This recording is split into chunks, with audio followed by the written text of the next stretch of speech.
Good evening and welcome to the Portsmouth School Board meeting, Tuesday, August 14th, here at the Eileen Dondero Foley Council Chambers of the Portsmouth City Hall. And I ask for the superintendent to have the roll call, please. Regarding attendance, please, for this evening, Nancy Noveling Clayberg. Here. Sherry Ham Garrity. Here.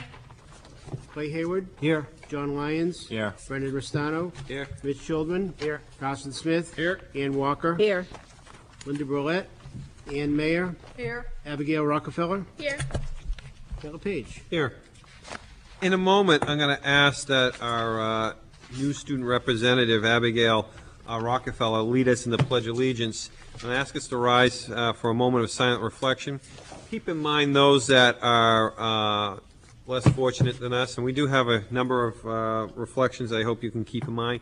Our own Patty Wardner has just had some surgery and doing very well. I saw her today. She actually came into work. You can't keep a good lady down, and we wish Patty the best in recovery and look forward to her returning. Also, keeping your thoughts, Steve Zatravak's secretary, Jean Frisbee's sister, Dee Regan, is quite ill, and her family is standing by her side in this moment of sadness. Chris Wood, Portsmouth Middle School, her son unfortunately passed away a week ago. And then also Paulette Hefflet, her mother-in-law, passed away. So please keep those people in your thoughts as we rise for a moment of silent reflection.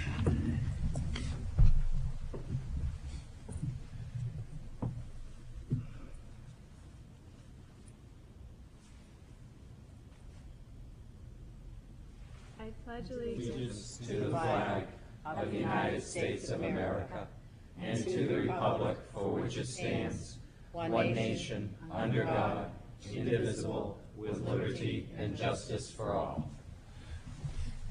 Abby, that's the hardest thing you'll have to do tonight. Approval of the July 10th minutes. Is there a motion? So moved. Second. Second discussion. Yes. Sherry. Unfortunately, I lost my page. I am quoted someplace in here. Sorry.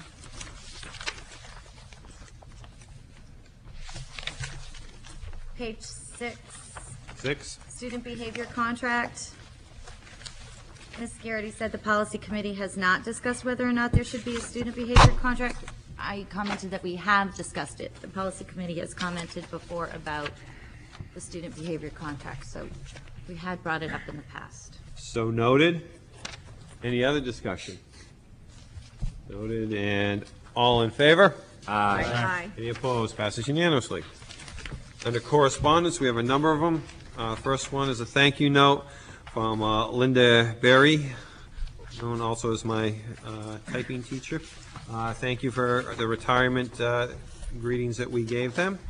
Then we have a letter from Judith Moy, University of New Hampshire, awarding of a grant. I don't know if Bob wants to speak in regards to this at all. Just, this is a grant application that Steve Zadravik and I were involved in with individuals from the university in Southern Maine, which is a American history grant, which will provide some instruction for students and professional development for teachers. And I believe the amount of that grant was Almost $1 million. $900,000. So we're very pleased to get that $989,000. and work with other school districts around the area, the Seacoast. Motion to place on file. So moved. Second. All in favor? Aye. Any opposed? Next is a letter from Sandy Van Soikoy, president of NHN Foundation, awarding for funds for increase for physical activity and healthy eating. Is there a discussion on that? See no discussion. Motion to place on file. So moved. Second. All in favor? Aye. Any opposed? Passes.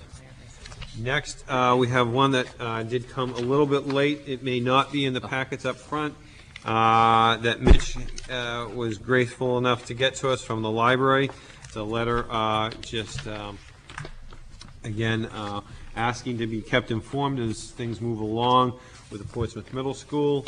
Any discussion on that? And that was submitted by Amy is it Berenger? Berenger. Berenger. She's the chairperson of the Library Board of Trustees. Motion to place on file? So moved. Second. Any discussion? All in favor? Oh, Aye. Sherry? I'm sorry, where is it? Do we have it Yeah, at all? Yeah, you got it in the In packet. the packet, yes. It- That one. Mr. Chairman, it was not listed on the agenda because the agenda had already been finished when Dr. Schulman brought it in, but we will make sure it's part of the public record. Motion is on the table. All in favor, place on Aye. file? Aye. Any opposed? Passes. Item 2, agenda approval.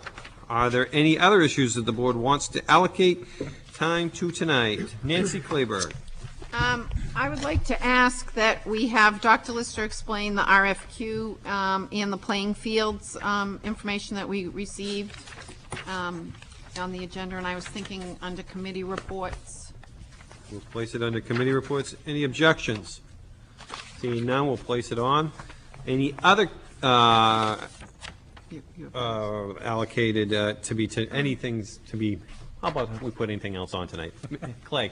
Thank you, Mr. Chairman. I would like to give a brief report on the Safe Routes to School Committee. And we'll put that in the same place because it's a committee, because you're representing us, is that correct? Yes, it is. Come under committee reports. Nancy? I would like to talk about the policy committee meeting and their discussion about the student behavior contract that we had a couple of weeks ago. It will be brief. Any objection? Very brief.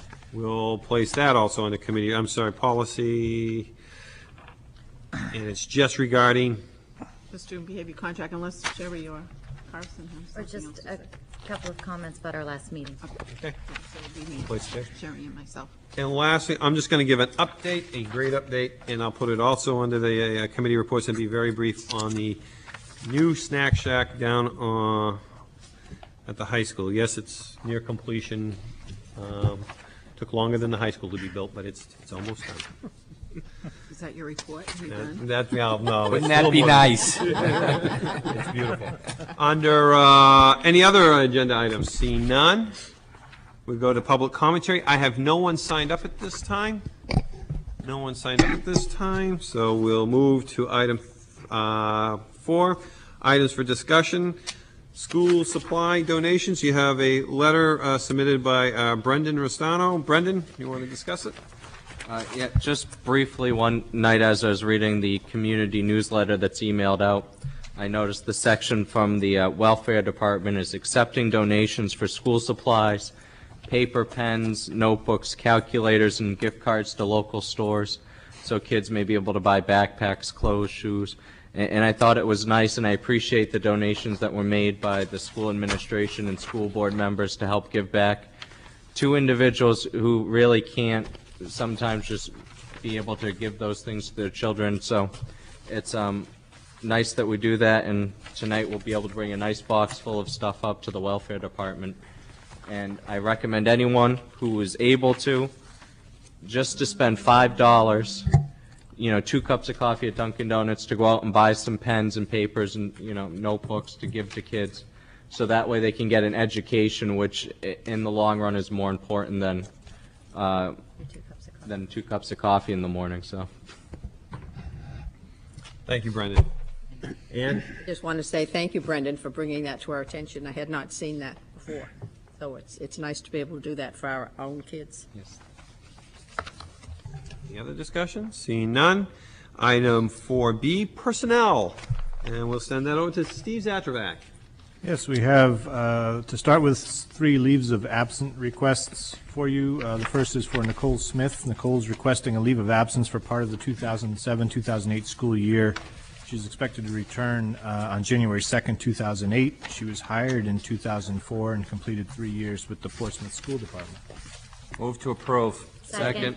Moved and seconded. Discussion? All in favor? Aye. Any opposed? Passes. Second is for Elizabeth Needham, grade 4 teacher at New Franklin, requesting a leave of absence during the 2007-2008 school year, beginning approximately November 26th, 2007 through March 2008 for maternity. Elizabeth was hired in 2003 and has completed 4 years with the Portsmouth School Department. Move to approve. Second. Moved and seconded. Discussion? All in favor? Aye. All opposed? Passes unanimously. And the third is for Cindy Fitzgerald, reading teacher at Dondero. Cindy is requesting a leave of absence for the 2007-2008 school year and has been employed at Dondero for 6 years, hired at the beginning of the 2001-2002 school year. Move to approve. Second. Any discussion? All in favor? Discussion. Oh. I just always like, Mr. Chair, to indicate to folks that may be watching that a lot of these involve personnel issues that we talk about in executive session. So although it may appear as though we're moving quickly on these, there has been discussion on resignations and requests for leave of absence, new hires, et cetera. We do look at these very carefully. Thank you, Mr. Chair. Thank you, John. All in favor? Aye. Any opposed? Passes unanimously. We do have one resignation to bring to you this evening. That is of Gabriella Frenzel. Gabriella is resigning her position as a Spanish teacher, Portsmouth High School. She was originally hired for the beginning of the 2006-2007 school year and has completed 1 year with the Portsmouth School Department. Move to approve, Mr. Chairman. Second. Moved and seconded. Discussion? All in favor? Aye. Any opposed? Passes unanimously. We have 4 nominations for you this evening. The first is that of Karen Jacoby for the 3rd grade teaching position at New Franklin School. Karen has a master's in elementary education from the University of New Hampshire and is a Portsmouth resident. Move to approve. Second. Moved and seconded. Discussion? All in favor? Aye. Any opposed? The second is of Brendan Harrington for a reading specialist position at Portsmouth High School. Brendan has a master's degree in reading from the University of New Hampshire. I'm going to move to approve because this person has a wonderful first name. I would second that. Moved and seconded. Any discussion? All in favor? Aye. Any opposed? Passes unanimously. Next is the nomination of Monica Walker as the Title I literacy teacher at Dondero Elementary. Monica has a master's in elementary education from Northern Arizona University. I would move to approve because this person has a wonderful last name. Moved and seconded. All in favor? All in favor? Aye. Any opposed? Passes. And the last nomination for you this evening is that of Crystal Speck-Tritter for the visual arts teaching position, a 1/3 teaching position at Portsmouth High School. Crystal has a master's in art education from the University of New Hampshire. Move to approve. Second. Moved and seconded. All in favor? Aye. Any opposed? Passes unanimously. Thank you. Any other personnel business to be brought forth to us tonight? I'm sorry, Bob? Mr. Chairman, just a comment. I'd like to just let the board know that we're very impressed with the caliber of people that have applied for positions in the Portsmouth schools. Most have master's degrees. Almost all have experience working with children. And we are very impressed with the caliber of people. And would like the community to know that I believe it's the second meeting in September.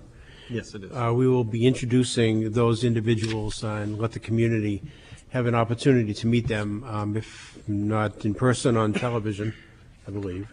And we, again, would like to just let everyone know that we appreciate the time that in the school system who put time aside to serve on screening committees, interview committees, and again, we're very impressed with the caliber of people that want to work with our kids. Thank you, Bob. And Steve, just for the public, I know you've updated us, but what do we have left to fulfill at this time? 3 positions? We are in the process of filling the last of our positions for the next school year, reading position in elementary level, science position at the high school, and Spanish position at the high school. Which is not bad for right about now. Any other discussion regarding personnel? See none. That brings us over to committee reports. And as it came out, we had nothing when we began there, but now we have, first of all, is the RFQ and playfields, which you all have been given the draft of the RFQ and also an update of the playfields. I'll hand it over immediately to Bob, just with this comment that, reviewing this, and Bob just calling me after meeting with John Bohinko, I want to take this moment to thank both John Bohinko and his staff, along with Dr. Lister, in doing this very timely and very thoroughly. But again, I'll let Bob go into detail. Thank you, Mr. Chairman. And you received by mail 2 items. One is the request, the draft for request for qualifications, RFQ.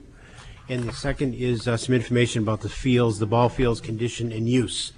The first one, the RFQ, not to be confused with an RFP, request for a proposal. Request for qualifications. This is the process that we're following after working with Mr. Bahenko and the city engineers and the city people at City Hall. The same system, the same process that they went through when they were looking at the fire station and the new library. And that is to present a request for qualifications. The school board recently sent a letter to the school board, you remember that we asked that when this came about, we would ask that they consider 3 or 4 different issues. One was keeping the 6th, 7th, and 8th grades together. One was parking. Another was bus entry. And the fourth, I forget what it is. Educational Fields, thank you, narrative. fields. Educational narrative. In the educational narrative, right, all following the educational narrative. So those items are we're looking for architectural firms who have experience in those different areas to submit to the city to respond to the request for qualifications. In that, there's a very extensive packet that will be on the website as after tomorrow. I know that Mr. Bahenko has also sent this out at the same time to the city council, so they have it at the same time the school board members do.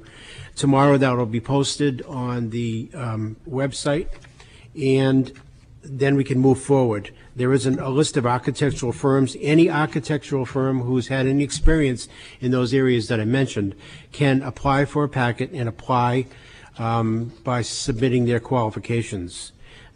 The process will go that the request for qualifications will be reviewed by a 5-person group, and 2 of those individuals will be Mr. Stokel, the middle school principal, and myself. From there, we'd like to take all the applications we get as a result of the RFQ and be able to come up with a short list, and after deciding who meets the criteria.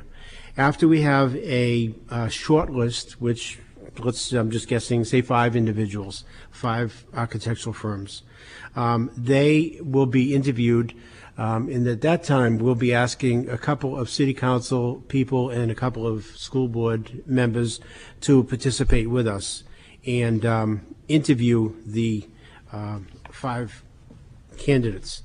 We'd like to, at that point, be able to reduce that down to 2 firms and continue on with and have them respond to the request for a proposal, which at that time they will submit contextual drawings, information, and they will meet again with this committee.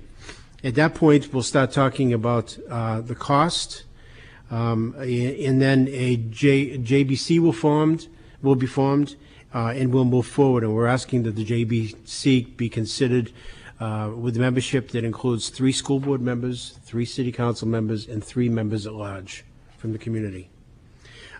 That's the request for qualifications. And again, anyone who knows any architectural firm that you'd like to see them involved, they can get this information. Again, it's a very extensive packet that's available that will be available on the website.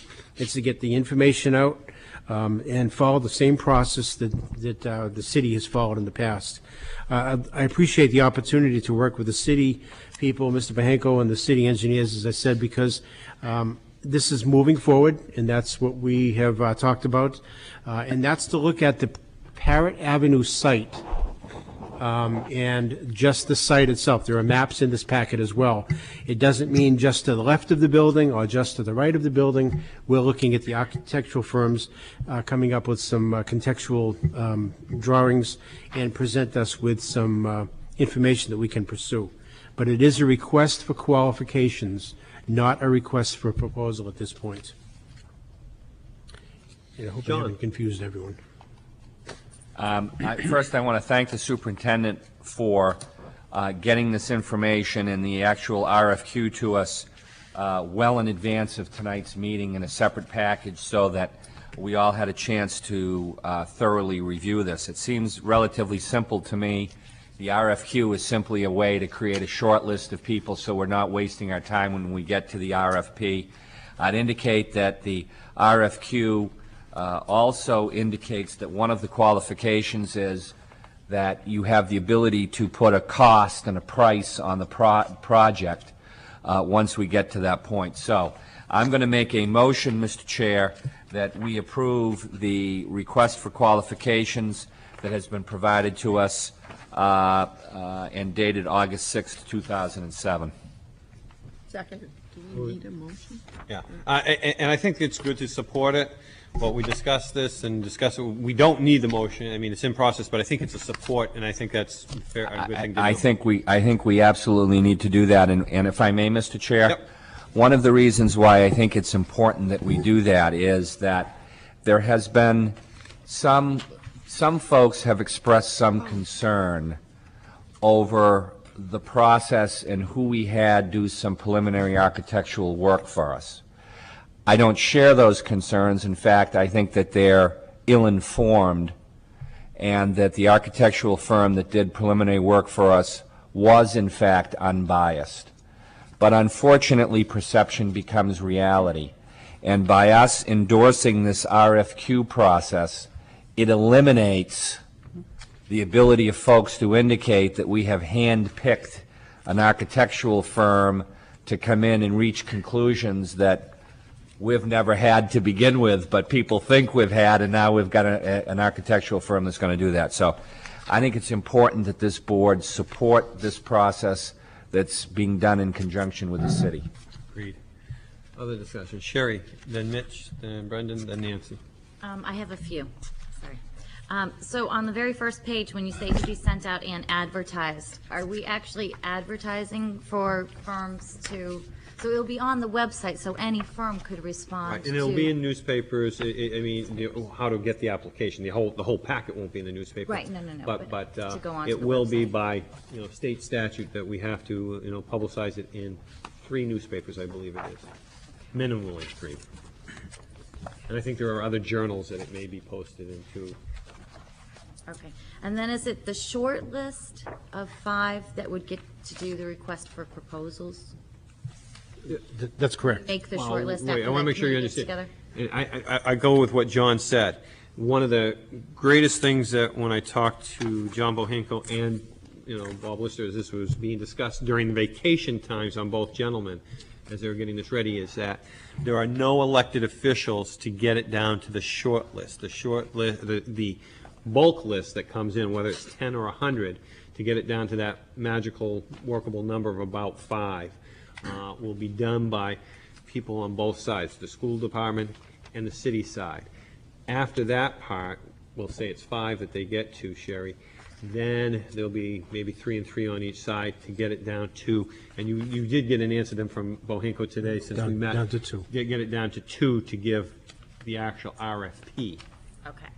And then, I don't even know what page I'm on. Front page, second page, third page. On the project description, is our middle school, I don't understand why our numbers aren't a little more consistent. So it says it's presently housed in a 100,000 square foot brick building, built in 1928 and located on 5.75 acres. So is that what our middle school is considered? Yes. Okay. And I'm good, thank you. Mitch, then Brendan, then Nancy. Thank you. I'm very excited about the fact that this thing is moving forward. I am a little confused in terms of the request for qualifications versus the request for proposals. I understand what's being said. It seems a little different than actually my understanding of the letter that we sent to the City Council for a architectural feasibility study. I don't know. I mean, I wasn't at the meeting where that was proposed because I was in Florida at the time. But so here's my question. This is an RFQ because of course you don't want firms that are not going to be capable of actually producing the final product to bid on this. Correct. We're asking for their qualifications. There's a nice little piece in here that actually has them, they have to respond to sort of a philosophical statements about, tell me a little bit about what you think about the middle school concept. I mean, it's not in those terms, but about middle schools and how buildings might be designed for middle school. It might be different from other things. And I think those are really good. But we're also asking them for, and we're giving them maps of the potential site. Correct. Which includes both the space on the left of the building space itself, and there's a couple of other spaces on the right. For them to do what? For them to come up with whatever they think might work best? I think and again, I don't know, and Bob, I'll answer maybe even further. From what I was told or what was perceived is, the last time we sort of we said, here's where you can go or not go.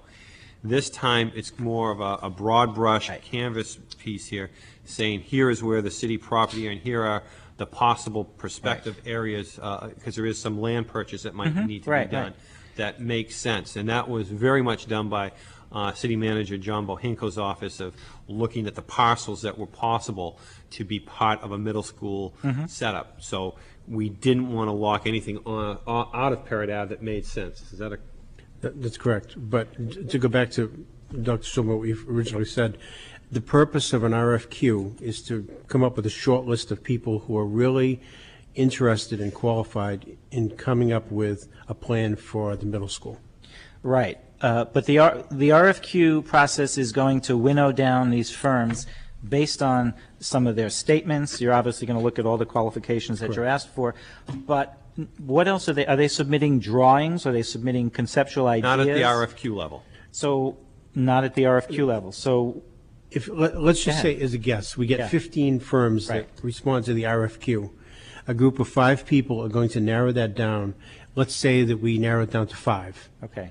Then those 5 people are going to be asked to submit drawings and information. Then we narrow it down to 2. Okay. And then I got that. We start negotiating with each one of the firms, or number one, and go from there. Then we'll have an idea of the cost. Okay. Then, because at some point we have to talk about the bonding, or the city council has to talk about the bonding, and then the JBC has to be formed. So at some point in the process, depending upon, so it wouldn't be at the RFQ stage. Well, it's sort of like there's a second RFQ part before the RFP, which is you go back to these 5. There's 2 levels of the RFQ. You're absolutely right. You go back to these 5 firms, and then you ask them to do some more work and come up with some conceptual ideas of how the space might be used. And eventually we'll be down to 2 and then down firms. to 2. So at that point, if some of the firms come back with the idea that says we can expand a little to the right and we build a building over that space, and we're also going to build on the left, then we'll deal with that when we get there. Then we'll have to talk about that. Okay. That's when the circle, so to speak, widens as far as more people getting involved in that, and it's not just 5 people. That's why I said, and it gets to 9 people, which then we would ask possibly some of the city council or school board members to be involved in that, to make that decision. Okay. Yeah, that's jumping far ahead, but it's the way to get there. And just one other quick question. So if there are firms who people might think they'd like to see them participate, you're saying it's on the website, there'll be some advertising, so are people encouraged to approach firms and say, if you're interested, contact the city? Absolutely. There's no boundaries of who might be able to qualify. Let them decide if they're qualified. Okay. And Mitch, you bring up something also, which is actually the timeline. As it states, they have till September 27th, I think it is, in the RFQ to respond.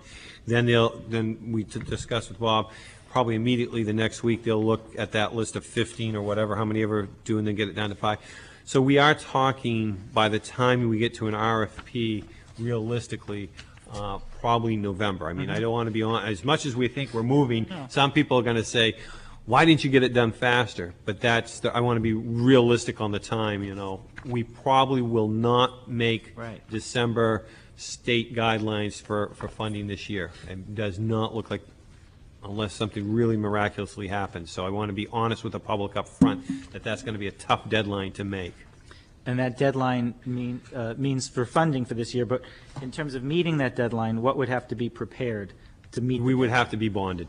By then. Right. Okay. We would have to have the city bonded and a educational, what are they, not narrative, education, Application. the application has to be sent in. Can I ask a few more questions?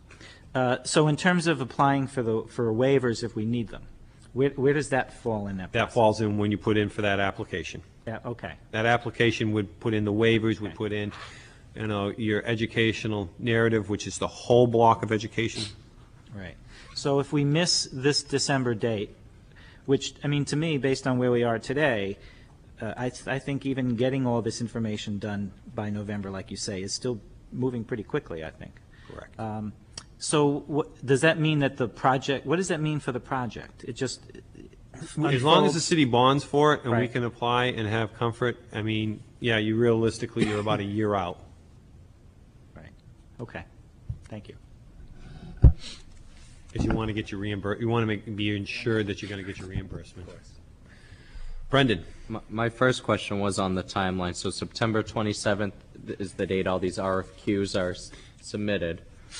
And then roughly, I'm not holding to any timeline, but roughly like a week or two later, this group of 5 individuals sits down, reviews them, and that's when it's whittled down to 5, 3, whatever the number may be.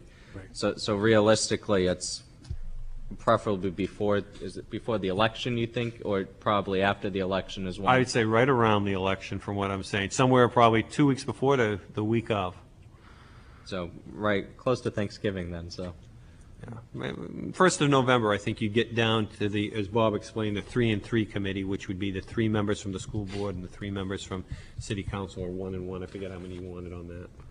And it's only after we've selected a plan and it's bonded, is that when the JBC is formed? Is Correct. that okay. My second comment or question was, because I like this ball field condition and use report. I think that's important as we are just dramatically fielded here in Portsmouth, and they're not all of high quality for our youth. And that's part of the RFQ, so that's why this is a part of this package, is for them to see what we have, where it is, and the conditions they're in. Or? Well, actually, if I can we go to that, the next? Let's finish up on the RFQ and I then can we can come come back to back, that. because that is important. It ties into it because it's one that we probably are not going to ask for a waiver on, so we want to make sure we have the fields for the youth to be able to use. So we'll come right back to it, Brendan. So I'll come right back to you if we. Because as you know, I think we are it's a very important piece, trying to get things like the stump dump into fields, because we don't have a lot, so I'll be interested to hear about that, so good.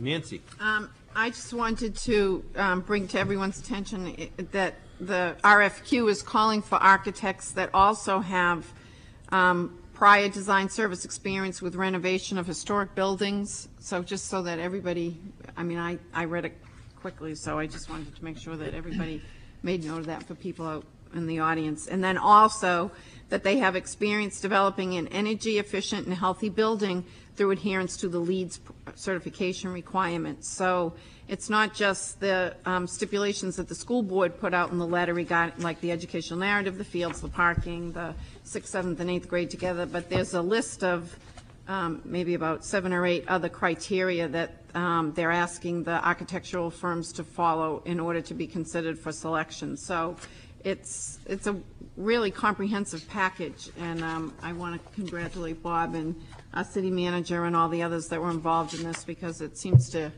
give us everything we need to make sure that it happens the right way. And the only other thing I wanted to talk about were the public hearings. There will be public hearings where the public can comment on the final design. Is that correct? Yes. Is that what the public will be asked to comment on? When we have it down to the final designs, the public will be asked to come in and comment on that. So the public obviously will have a opportunity to comment on At least twice. what they think will be the best. At least twice they will have a chance. John? I think Nancy brings up a good point, because I think we're going out of our way to eliminate misinformation. This RFQ, Mr. Superintendent, is a public document, and if anybody wants to see it, they can have it and have access to it, so that there does not need to be any question that those issues that Nancy has brought up, in addition to the financial issues and so forth, if people question what's in it, they have the opportunity to ask for a copy of it. Is that correct? That's correct. Thank you. And we encourage people to do that. It's also going to be on the website. I'd like to also go on that, John, that just, again, so there's no misunderstanding out there, that the past work that has been done, which, you know, I think we spent $25,000, that is usable material, and that is for the public also out there. Anything that Team Design had done, you know, in discussing and engineering or whatever they did in that study, twice actually, there are 2 studies out there, is available to these firms. So there's nothing that's being hidden from anybody. Everything we're doing is in the bright sunlight of the day, and if anybody wants a copy of anything, they can get it. The only thing hidden, John, is the $5 in the back of my wallet I don't let my wife know about. She knows now. Yeah. No, she doesn't watch. She's got better things to do. Just one quick last question. At what point during the process, this is for the superintendent, during the process, do you or we discuss how do we deal with the students during the rehab? I think we need to look at the information we get back from the architects, what they're proposing. But if I may just make a statement, and that is that we're going to do anything we can not to displace students, and not to break up the 6th, 7th, and 8th grade, and not to have them in trailers, and not to have them off-site. Okay. So that's part of the discussion with, when we start coming up with a short list, is that's really going to be important because of the added expense, which we want to prevent, but also just the disruption to the educational system at the middle school. Right. So we're I'm glad working to hear not to displace any students. Glad to hear you say that. Absolutely. Seeing no further discussion, there is a motion on the floor to accept Or endorse, or whatever. Yeah, I think whatever that was right. the word, to endorse the RFQ process that both Superintendent Dr. Lister and John Bohinko have brought forth to us this evening. Any further discussion?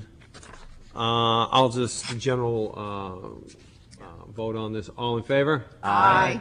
Any opposed? Passes unanimously. Now we'll go back to the playfield. Thank you, Mr. Chairman. Just real quickly, that came out from a request from Councilor Dwyer to City Manager via Russ Wilson.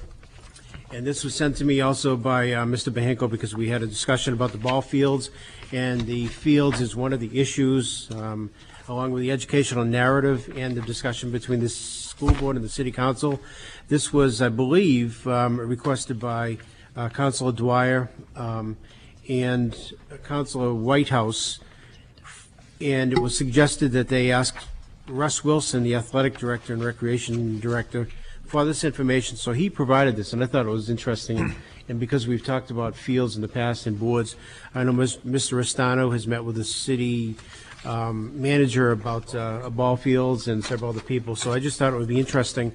But for other cities our size, it gives you some examples of what they have for fields and what we have for fields, and the many programs that we offer for our athletes, both young, middle, and old, in the city. So I just wanted to present that as some information because it's all in one place, and I thought it was a great document. John, now go to Brendan. This is another area where I think there's been some significant misinformation, and I've read many articles in the newspaper or letters to the editor from folks talking about we have enough fields, et cetera, and I have the knowledge that we don't. But, you know, as a trial attorney, when I say something about tort reform, people always say, well, we can't listen to you because you're an attorney. I think people might not accept what we have to say about this independently done study, the conclusion of which says this: as you have read in the enclosed report, the city of Portsmouth is woefully short of athletic fields, and the current fields are overused and in need of rehabilitation. And when I read that, I thought about my grandmother, who used to say, idle hands are the devil's workshop. This is where our kids spend their time. This is where they develop interpersonal skills. This is where they learn sportsmanship lessons that carry them throughout their life, in addition to keeping them out of trouble. So I'm thrilled that this report has come out and supported our discussion around this issue as we have looked at the reconstruction and the new middle school. So I want to thank the superintendent and whatever committee. I see this is from the city manager, Russ Wilson, that put this together, because again, this public information is available for anyone who wants to look at it, study it, dissect it. So thank you, Mr. Chair. I just want to go on the back of that, John, is that I've been very fortunate to sit on the rec board. It's one board that doesn't ever go on TV. It's one board that is very quiet and is constantly working with, even at times, the utilization of the pool and the limited amount of resources recreational we have. It is and again, my hat and my thanks goes out to the rec board for what it does for this city, but also we have an outstanding administration on the rec side with Russ and his team that any city is envious of what we produce out there, what we have to produce out there.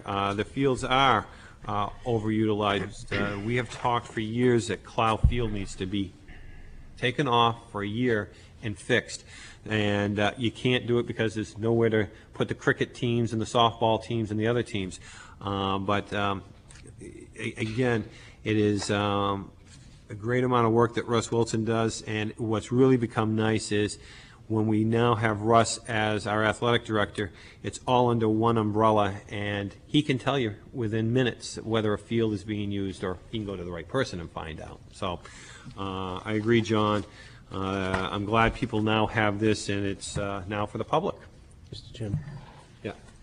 Mr. Chairman, I'd also like to just add, I think it's encouraging, I'm certainly encouraged with the idea that people in the city are starting to talk about artificial turf fields as well.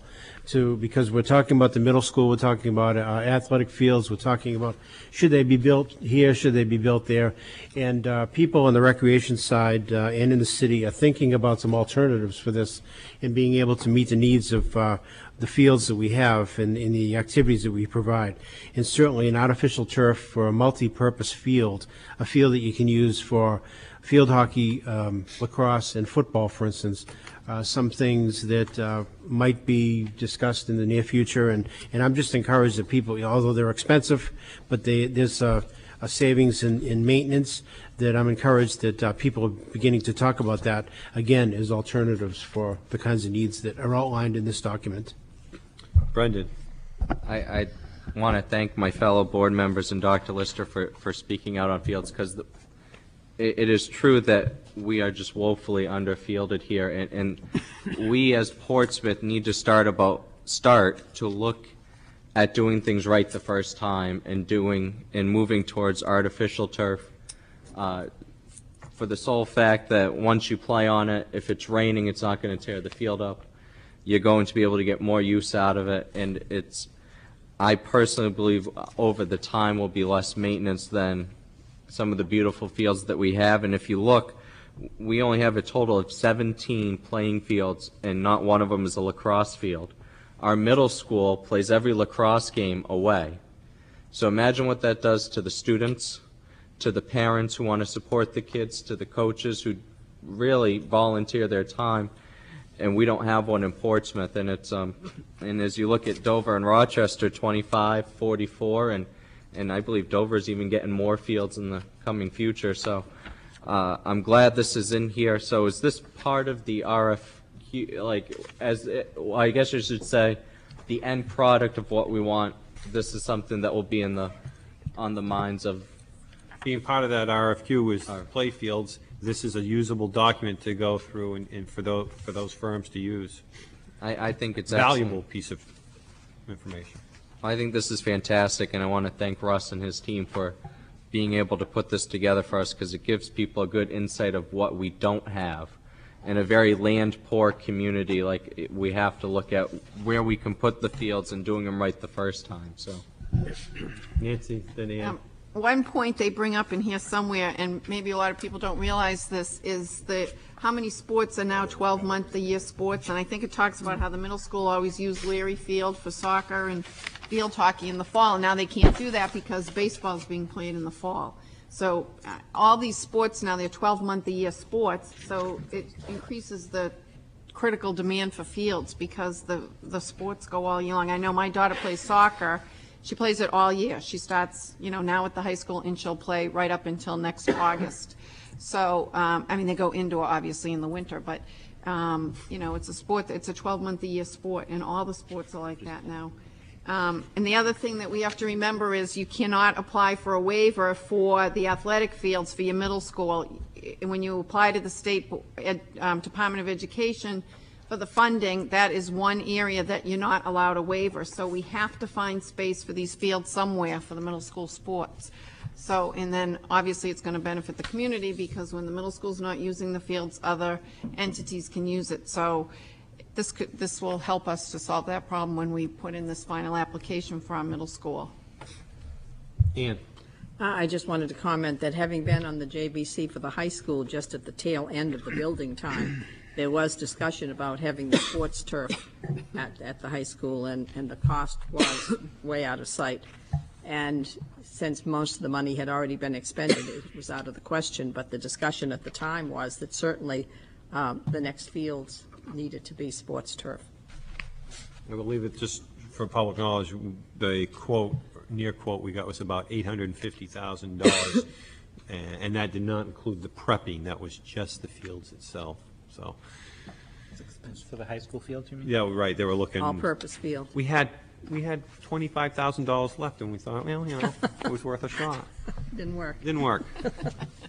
And the last thing we don't have, when you compare us to other towns, whether it be Exeter or Rochester, I'm always an advocate. There is no rinks, no ice skating facility in both Rochester and Dover. Dover has two.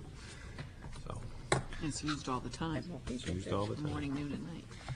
Next, I'm going to hop on we're going to go back one. We were so excited to move into the, we Early voted on the, release day? huh? Early release. Early day? release days. We hopped over that, and I'll go right back to Dr. Lister, or is it going to Steve Z? Steve Zadravik. Steve Zadravik, please.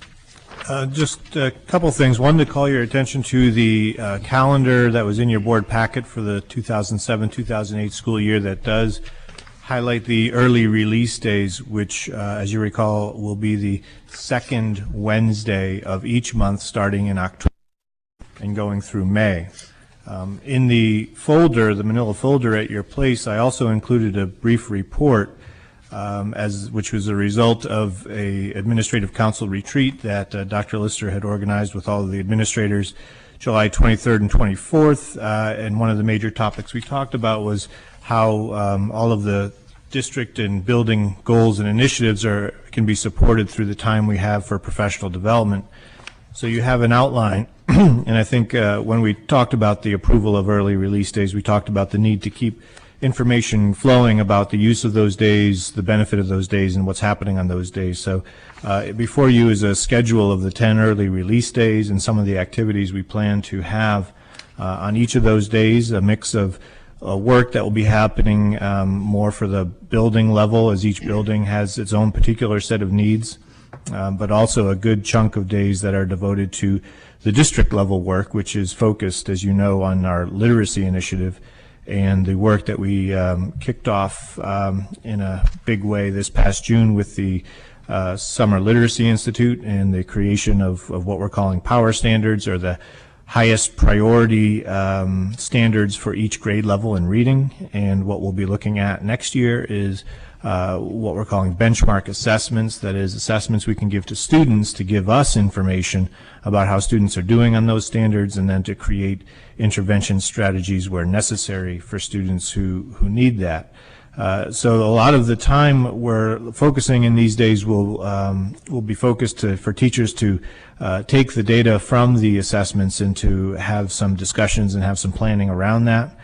We also have a number of other areas that we'll be addressing, including the science curriculum. Also, we have a new student information system that you know about, Infinite Campus. We'll have some training on that, and another student assessment tool called Performance Tracker, which the State Department of Education is providing for districts as a way to student assessment information. So there's a lot of work around results, a lot of work around data for students. And also on the sheet is an outline for the 2 full in-service days that we have. The first is October 5th and the second is March 21st.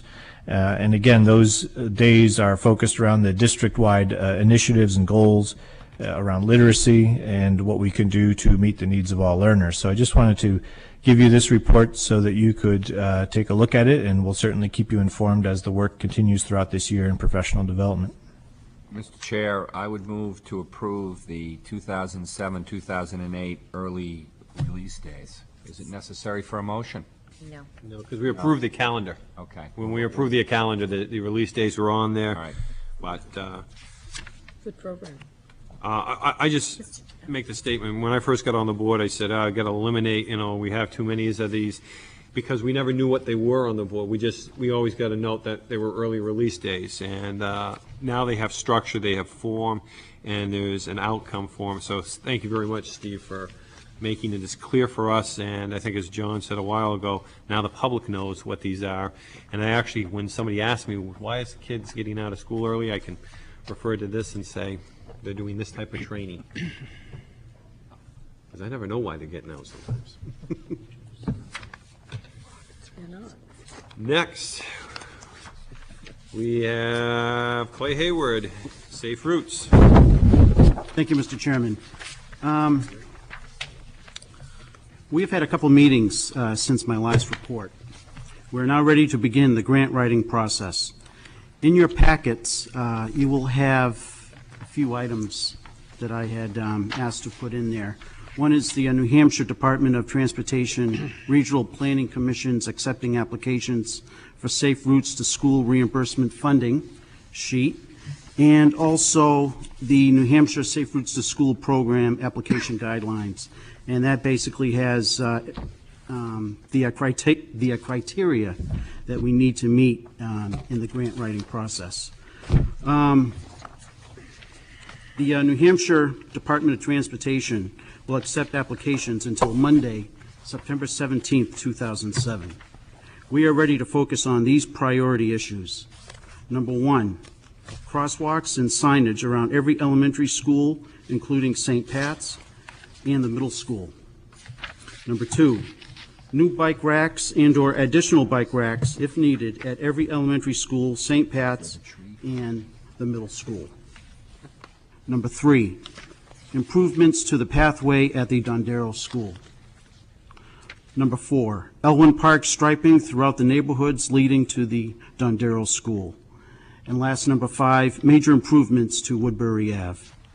The 5 priority issues I have mentioned will be written into the grant. The grant will be written by Debbie Finnegan, our traffic engineer, with the help of our city council member, Ken Smith, our superintendent, Dr. Lister, and myself. Our 10-member committee, with the presence of John Corrigan, who works for the State Department of Transportation. We have spent many early morning meetings brainstorming and pinpointing our priorities. The disbursement of the grant money, if we are awarded any, will be broken up 10 to 20% to non-infrastructure project costs and 70 to 90% infrastructure costs. We are also looking for support letters of endorsement from the City Council, the school board, including any ideas, the PTAs, PTOs, the neighborhood associations, and the Portsmouth Walk Association. And also, FYI, I also incorporated in the packet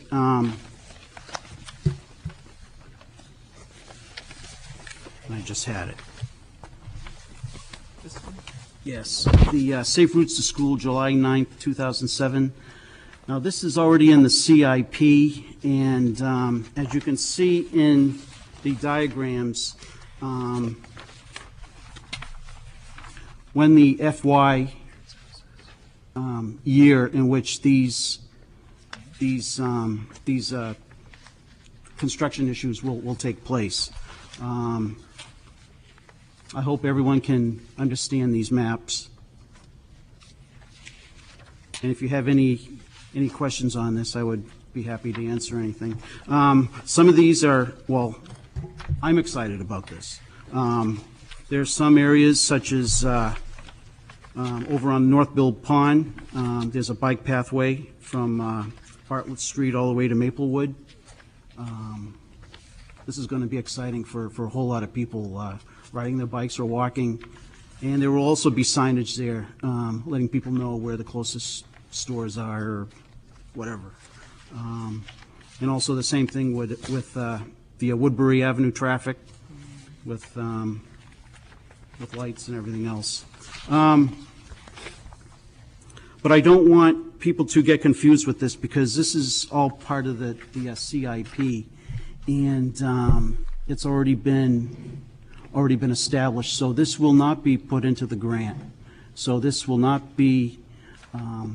We will not receive any reimbursement from the state because the state will not be able to approve this because it's already in place.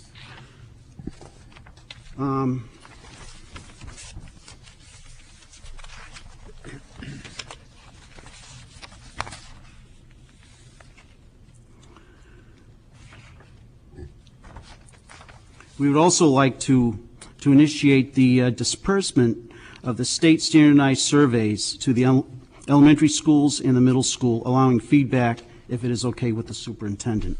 And I had also incorporated the survey in the packet. So if you have any questions on that, or if you... Questions for Clay? Anything? John? Yes, I do. My wife and I happen to be walkers. Carson sees us almost every morning. We walk over. We get up at 5:30 and we walk 4 miles every day. But here's my concern. There's been talk about making the city more bike and pedestrian friendly. Everybody drives their car. They create parking spots. No, it's pie in the sky sometimes. No, it's pie in the sky, because part of this has to be an educational piece. What is the Safe Route to Schools Committee, if anything, doing if you create these bike and walkways and mom and dad throw the kid in the back of the car and drive him to school anyway? It hasn't made a difference. And we know that when we looked at the middle school, one of the arguments to keep it where it was is so kids could walk and ride their bikes, which in theory is a great idea, but then when we looked at it, we found out that there were 20 kids that did it, even those who were within walking and biking distance. So, after that soliloquy, my question is, what, if anything, is the committee doing to look at the as important piece around educating and encouraging people to use these safe walking and bike routes? Okay, right now what we're trying to do is we're trying to get more and more groups, like I mentioned before, the neighborhood associations, PTAs, PTOs. We just want to educate people that the city is really looking into this, and the city finds it very important that we want to let people know that we have a safe city where our children can ride their bikes to school, can ride their bikes throughout the neighborhoods around the school area, and also that law enforcement is going to be picked up on this. That's good. Not only on the streets watching cars, but also bikes, and making sure that people are riding their bike on the right side of the road, and also going the speed limit and everything else that goes with that. Also, we're also looking at some sort of a kickoff to get some enthusiasm and excitement regarding to walking and riding bikes to school. The week of Wednesday, October 3rd was mentioned, partly due to it being National Walk to School Week.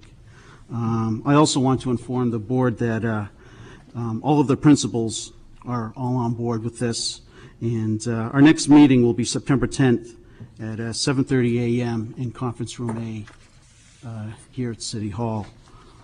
So, again, if you have any more questions, please ask, and If you want a copy of the grant form, I have one right here. I can make copies of that for you in case you just want to read it and fill it out yourself or whatever you want to do. Get a grant. Dr. Lister, and then Ann. I'd just like to recognize the enthusiasm that Mr. Hayward has for this project, because he's been a great spokesperson for the school board at these meetings. But in addition to how he responded to Mr. Lyons, I'd like to just let you know that we're also involving the SROs. The principals are involved in this. The nurses, the school nurses are involved, because we're looking at a way of combining health, wellness, exercise, childhood obesity, riding bikes, walking to school, get the biggest bang for our buck, so to speak, to be able to address several issues instead of just one. There is a very active group of parents in the community, which is great, that want to encourage kids to ride their bikes to school and walk to school, but that's going to take us providing some education in the community, getting parents on board, business people on board, and modeling that. So. Ann, and then I'll come back to Clay. Many of my comments were much what Dr. Lister just mentioned, because basically the kids need to realize that it's cool to walk to school. They have not always felt that way in the past, and sometimes the parents just found it easier to drive them, and then the kids got used to it, and then they really preferred that method of transportation.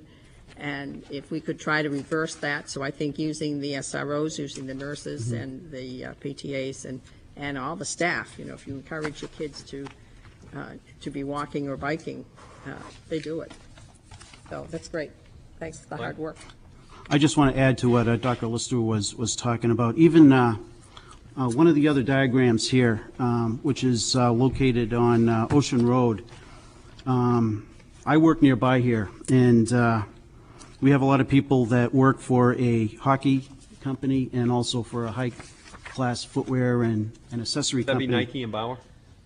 Yes, and Colon. How did you know that, Mr. Chairman? All-knowing. But anyway, in this diagram, we have a lot of employees that walk, do the loop, and how nice would it be to have this proposed sidewalk right along Ocean Road?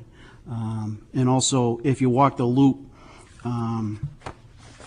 people can also experience that there is no finish line. And for those individuals who are even thinking about walking, they should just do it. Thank you, Clay. That's nice. Ann? Just a comment that most of Elwyn Park has no sidewalks at all, so that walking or biking can be dangerous. There are a lot of cars parked along the side of the road. Sidewalks would help a lot. Yes, we have talked many hours about that. Well, Clay, I wish I'd never appointed you, because, it's just, no. Clay, I want to thank you for representing the board on this. And I do, I don't know whether I passed the gavel or not, but I'd like to make a motion, because it was said by a number of people around the table, unless we educate the parents out there. And I think my tentative motion that might help is that you mentioned October 3rd. I'd like to see us sponsor, being a major part of this, of the school board, a night, or maybe you need 3 nights and you go to all 3 elementary schools.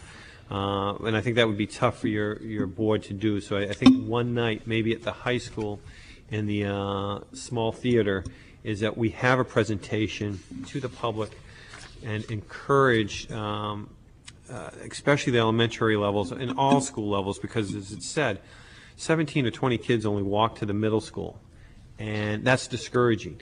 I know of people that live near the high school that used to drive, and that's discouraging. So how do we do it? And I think you have to keep bombarding them, and maybe, I guess my proposal is an evening of discussion of what people can do to be better about getting to school.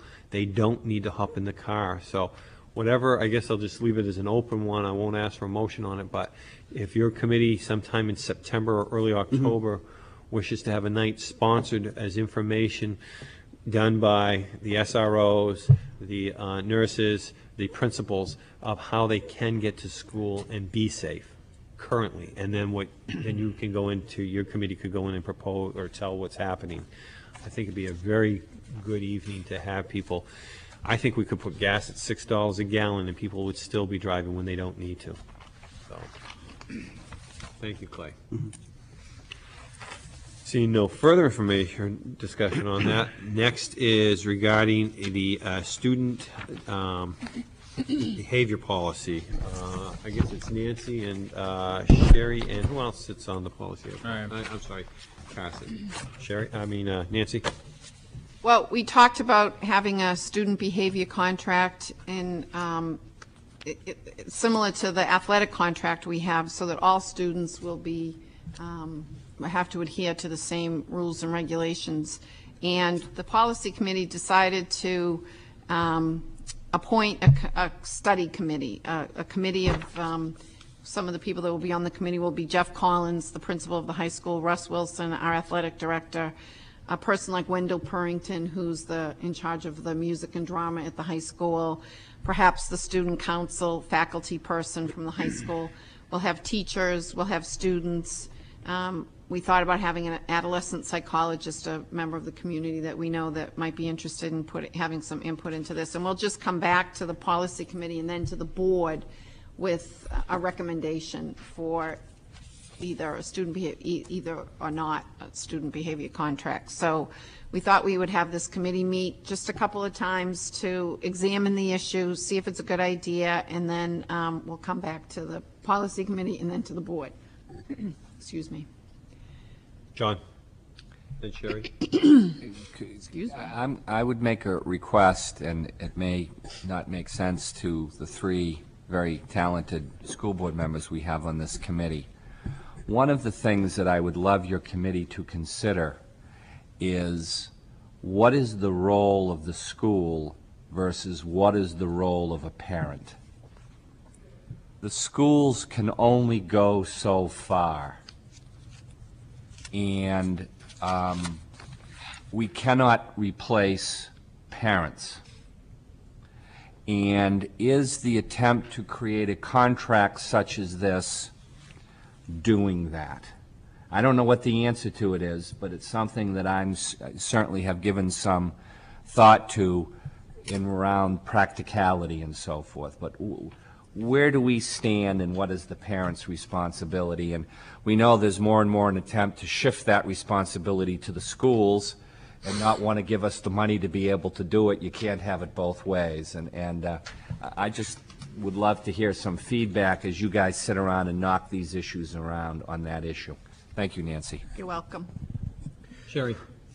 First, to respond to John, I think that's part of, not exactly that, I think that should be added to it, but first, the subcommittee that Nancy's going to form, just like they did the athletic contract with parents and teachers and SAU 50 and SAU 52, both, and parents from both, was just to see if we even needed one at all. So first of all, I hope part of their first meeting will be to decide, do we need a student contract like the athletic contract, but now being a student behavior contract? Or do we just need to either make a policy as a student behavior policy, which would then be policy and not a contract? So part of that committee, I think, is trying to even decide if we need a student behavior contract. And hopefully they can incorporate your part of that into it. That's my first part. Thank you. Brendan? I have two questions, I guess. Is there a motion that needs to be made to form this subcommittee, or can it just be done? No, because once we do, they can do that, it's a non-binding. Okay, there's no binding to it. This is a research group. And second, will there be a student representative on this group, so that way we can get some student input into how they feel? Because I agree with my fellow board member, Mr. Lyons, as far as what's our boundary, and so do the students feel this would be too parental? And after we decide if it's necessary, is it too parental? And I think student input would be extremely helpful in that. So. Yes, I thought I mentioned that students would be on it, but maybe I didn't. Yes, the plan is to have students I am a man, Yes, so I do have hopefully selective Abby hearing, will- I guess. So. In fact, Abby has her hand up, and I'm going to recommend that Abby be the student rep, because that's how we've done it in the past. So Abby, though, not that, if you can do it, I'd like you to be the student rep. Abby? Just to let everybody know that the athletic contracts went out to all the athletes on Monday, and they are required to be signed by tomorrow, or else you can't play. And I've been speaking with a lot of athletes, and they are very unhappy, so might have some negative student feedback coming your way. Can I just ask what the negative, because no matter if it's positive or negative, feedback is feedback, and we can use it to help to create a better atmosphere. And so what are some of the negative qualms, I guess? Is it with the athletic contract? Is it with having to sign it early? Is it, what are just some of the things so we can address them, I guess? A lot of the students really dislike the idea of a 365-day contract. They feel that it should be season by season. Also, that's like parents are supposed to take care of their children. The law is supposed to protect their children.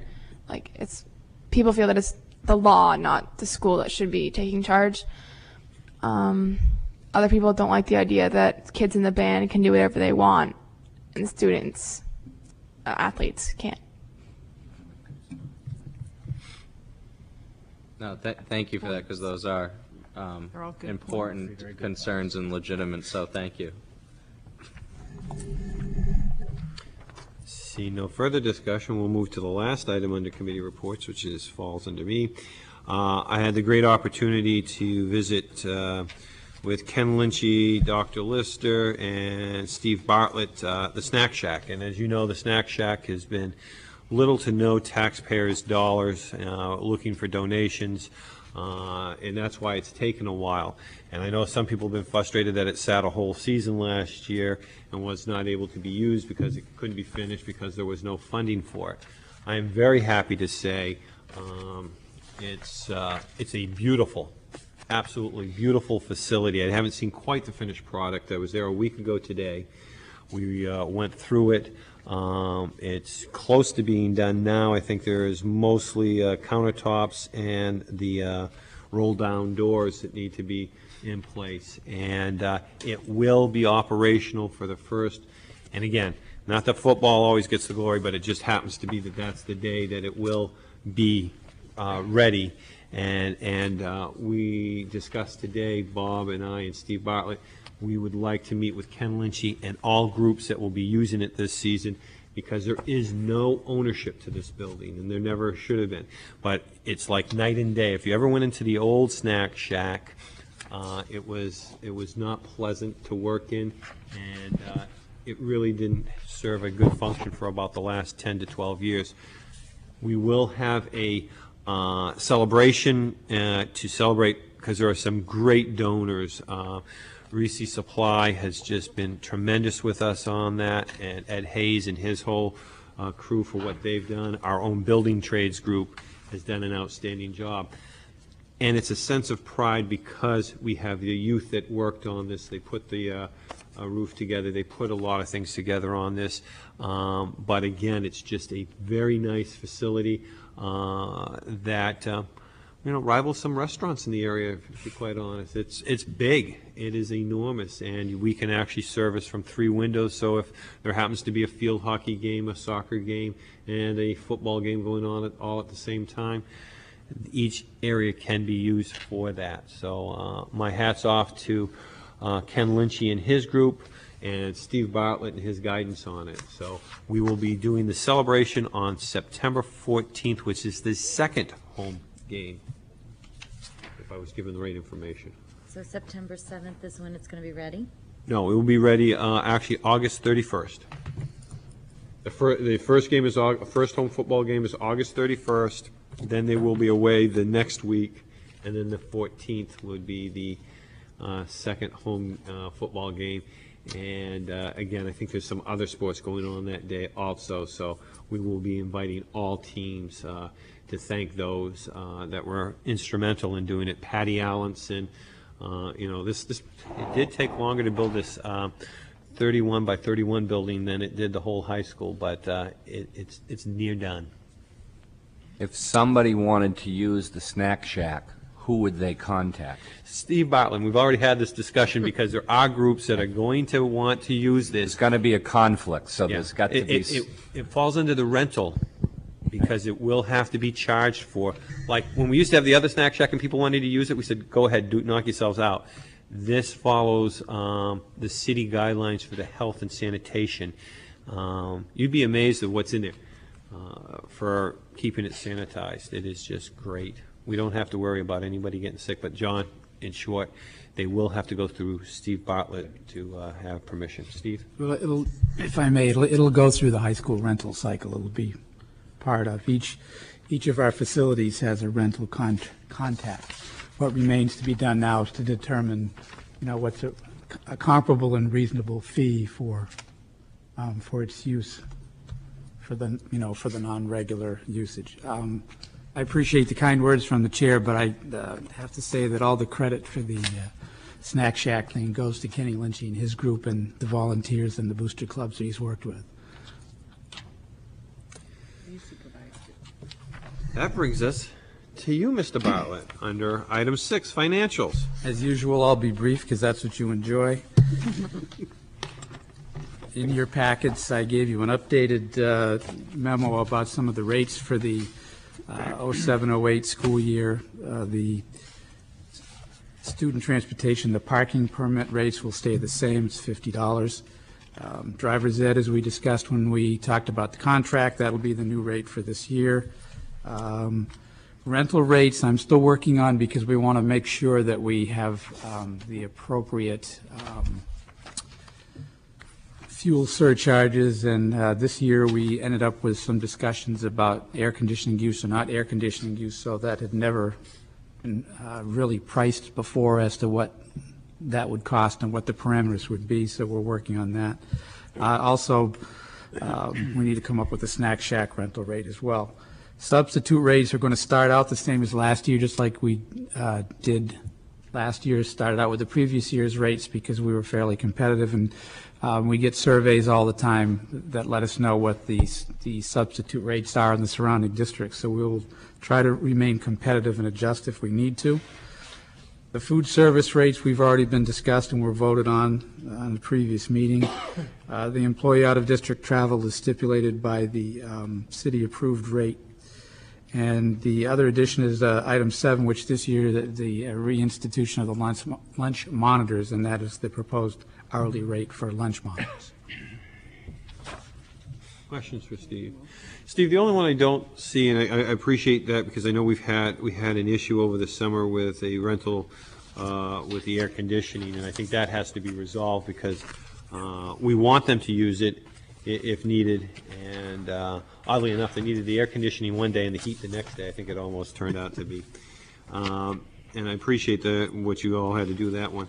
But is the breakdown of using the high school cafeteria, are we not still looking at that? And if, the groups come in to use the whole building and they want to use that, there's a rate that we... That's all part of the rental rate package. Okay, so like when they about 2 pages when worth. they rent that, if they have to have a kitchen monitor there or somebody in the kitchen, that's within it? What we'll do is we have the various classifications, local nonprofit, out-of-town nonprofit, et cetera, et cetera. The other things we take into account as to the levels of supervision that are required depending upon which area is being used. If it is usage of the kitchen area, it has to have someone from PAT's staff as a supervisor. Depending on the function, we have to have security trained, and trained in certain event protocol. And of course, we also have to make sure that if we have extra cleaning duties and things like that, that it's covered by the renters and rather than the taxpayers. Because I know the big one is the Christmas one. I know they want to use the cafeteria, and I've advised them to contact you, but they can. We should not be discouraging use. We should be encouraging use, but they have to know what it. Right, what, and what we it have the rates. If anybody, once we get them all set up, again, we'll have them, we probably could put them posted on the website or something. Because that cafeteria is really, in my opinion, still underutilized by many groups. I'm hoping we get more booster groups to use it for their teams this year for, instead of going out and paying some of these exorbitant rates for, catering halls. It's a great facility. The ones I've attended last year were fantastic there. Anything else under financial, sir? Under other, just to bring to your attention that there is a lag from the state reimbursement for food service, and we don't start to get any of that money back in until October yet. We still have expenses all through the summer and startup expenses. So as you have done in the past, I was asking for you to okay me advancing them enough money on that they would pay back on a cash basis to get them started for the season, for school year. Is there a motion to accept? Move to approve advancement of funds necessary to maintain the food service program with the understanding that the money will be reimbursed. Second. When we get the funds. Moving in second. Discussion? All in favor? Aye. Any opposed? That's my report. You done? I'm done. You sure? Yeah, I said Terry? it'd be brief, 5 minutes. Can I just double check with Dr. Lister? Do we have a policy committee on the 23rd of August? And do we know if Kathleen is all set with that and if we're a go? I have it now for the 23rd, but I'd be glad to check with Kathleen to make sure. Okay. I have it down, too. Move to adjourn? With just one statement. People have till at least September 7th to register to run for school board, and we encourage it as a school board member to go out and do your civic duty for the children of the city of Portsmouth. Now, John. Move to adjourn. Second. All in favor? Aye.